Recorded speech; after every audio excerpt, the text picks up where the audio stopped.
China says it's now backing Putin's claim that the United States has military biolabs in Ukraine.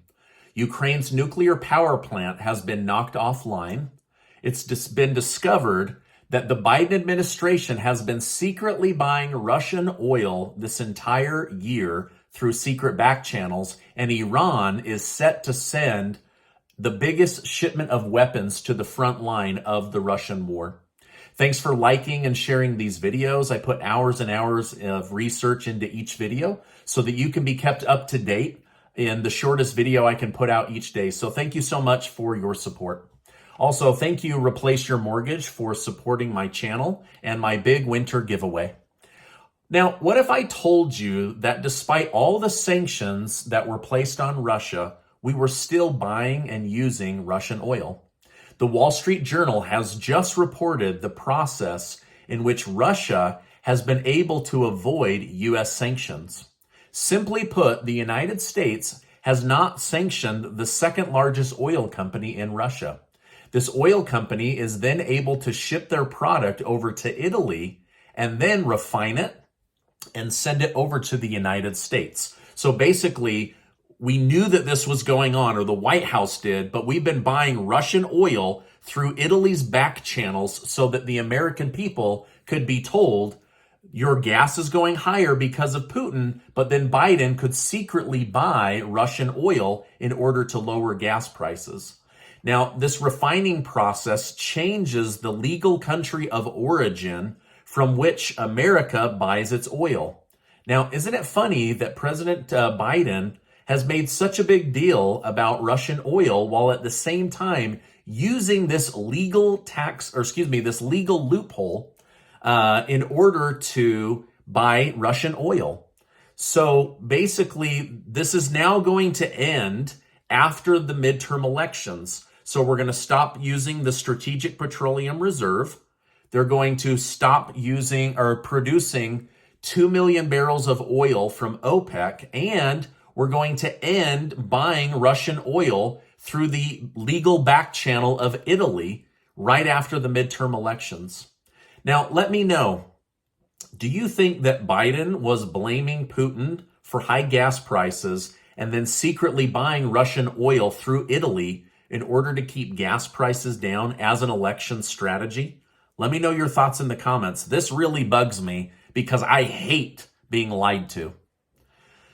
Another 75 basis point hike was announced yesterday by Federal Reserve Chairman Jerome Powell. However, he's now offered some insight. He stated the question of when to moderate the pace of increase is now much less important than the question of how high to raise rates and how long to keep monetary policy restrictive.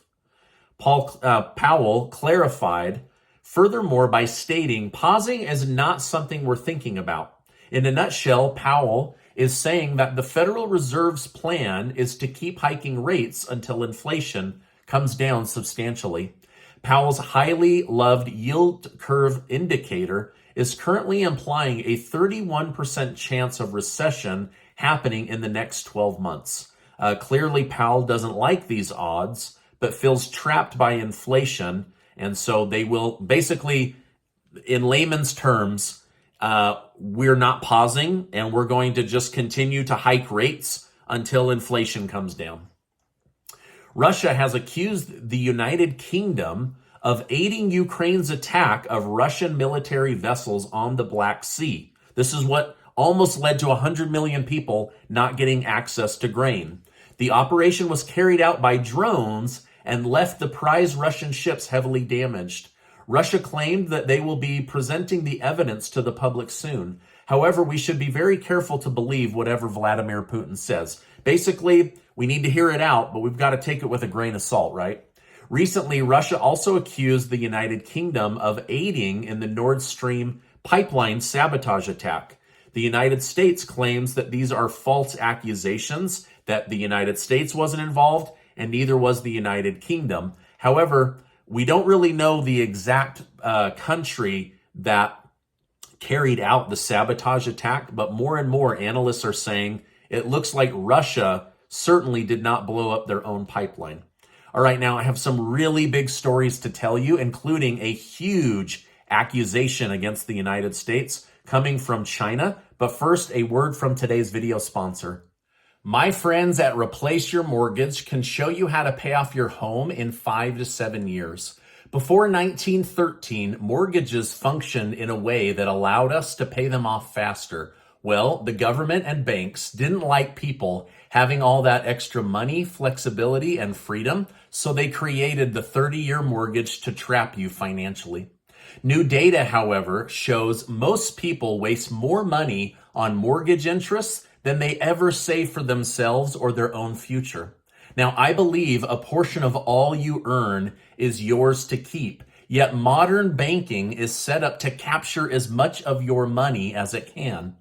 My friends at Replace Your Mortgage will show you how to pay it off in 5 to 7 years using the same budget you have now. Click the link below and go learn about it right now.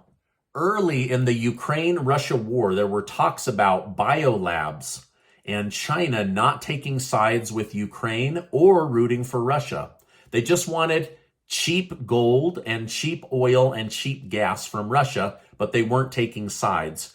However, a news story out today shows China is now backing Russia on the claim that the United States is operating military-led biolabs within Ukraine's borders that could lead to a world-ruining disease, basically a gain-of-function amplified virus. Now, 2 weeks ago, I would have said this is fake news and I wouldn't have shared it with you. But then it was leaked to the Daily Mail that right here in the United States, Boston University has been doing gain-of-function research where they have biohacked a COVID virus to be 800% more deadly. So now what China is saying is that when Putin called the United States out on having these deadly virus biolabs in Ukraine, they denied it. They said it was made up. And they said that it would affect the war because they didn't want to hit these biolabs with missiles and leak a virus. Well, now China's deputy envoy to the United Nations, Gang Shuang, called on the international community to pay full attention to this issue as China was concerned about Russia's allegations that the United States was conducting biomilitary operations across the Ukrainian territory. Now, months ago, the United Nations said that this was fake news and that they would not be investigating it. However, now China says they have military intel that these labs are real and that they want an impartial, full investigation by the United Nations. The diplomat from China says this information, if found true, could affect the international community, so it must be investigated. Now, I really hope that this isn't true. The last thing we need is a shelling to hit one of these biolabs and then have a gain-of-function research virus leaked out of another lab because of a war in Ukraine and Russia. It's pretty horrifying to think about, really. But anyway, this is a big story in the news today. Now, Ukraine is asking the United States and NATO to intervene as it has learned a new shipment with over 1,000 pieces of military weaponry from Iran are headed to the Russia-Ukraine border. Many of them suicide drones and short-range missiles. Basically, they're about to restock Putin right on the border. Now, in a shocking twist, Russia has continued to walk back their threats of nuclear weapon use. Russia's Ministry of Foreign Affairs stated, "We are strongly convinced that in the current complicated and turbulent situation caused by irresponsible and impudent actions aimed at undermining our national security, the most immediate task is to avoid any military clash of nuclear powers." So it seems that Putin and the Russian Federation have realized that they've overstepped openly talking about nuclear weapon use. I previously reported that the United States has been issuing private warnings to Moscow saying, you have to walk back these comments. You cannot make these kind of threats. Basically, listen, you can go to war, but nuclear weapons have got to be off the table. Now, United Nations inspectors have thoroughly swept the entire capital of Kyiv and found no dirty bomb with nuclear radiation. So, was Vladimir Putin lying to distract and scare the world? Or was it moved? Or were inspectors looking in the wrong place? I don't really know, but according to a report out today, the inspectors from the United Nations say, we're not finding anything. Now, the Zaporizhia nuclear power plant in Ukraine is now officially offline. They say that a shelling bomb has disrupted the energy services. This will make winter and power access nearly impossible as Putin and the Russian Federation army continue to systematically dismantle Ukraine's communication and infrastructure. I mean, this is so sad. I hate reading this stuff every day. I don't know if it weighs on you, but it definitely weighs on me. We're going into cold weather. It just makes me sick. Okay, now, back by the Mediterranean Sea, Israel has wrapped up their election cycle, and former President Benjamin Netanyahu has made a comeback and has been declared the new president of Israel once again. Netanyahu is known for being a conservative leader, so it appears that Israel is now going back to a more conservative president. Yesterday, President Biden gave a nationally televised speech to the whole country. However, it turned out to be a Democrat election stump speech where he blamed all the problems, violence, inflation, and dying democracy on the shoulders of Republicans.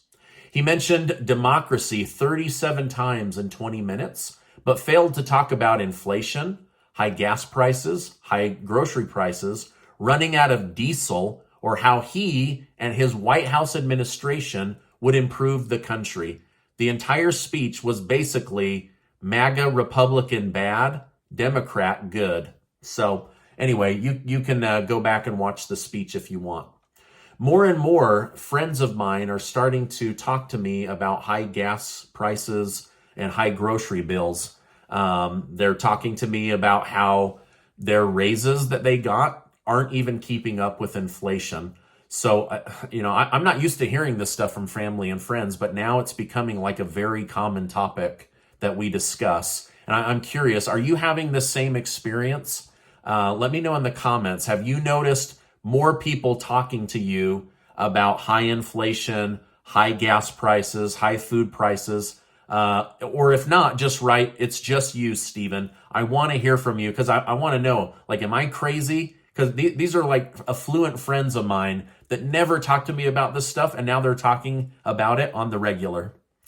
Okay, now regarding the awful attack on House Speaker Nancy Pelosi's husband, Paul, we are learning that the man involved is an illegal alien that stayed in the United States after his visa had expired.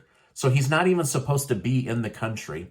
We're also learning that the Capitol Police caught the entire break-in on camera, but nobody was watching the Pelosi house. Now, like Pelosi's drunk driving accident, the police are refusing to share the camera footage and the 911 call to the public. So the Pelosi's have asked for privacy, but usually this stuff is made public, but they're trying to block it. My guess is that people will go after this in court because people desperately want to know what really happened, right? Now, I'm not going to share the conspiracy and the weird stories that I've seen and read because they can't be corroborated, but something is fishy with them wanting to cover up what really happened that night.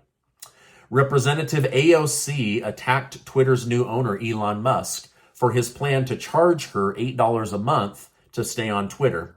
Musk shot back by posting a picture of AOC's website where she sells sweatshirts for $60 each, while AOC defended her prices by saying these were made by employee union workers. It still remains unknown why she's so upset about spending $8 to have an upgrade on her Twitter account. It's not even just to be on Twitter. It's to be upgraded and verified as a blue check user of Twitter.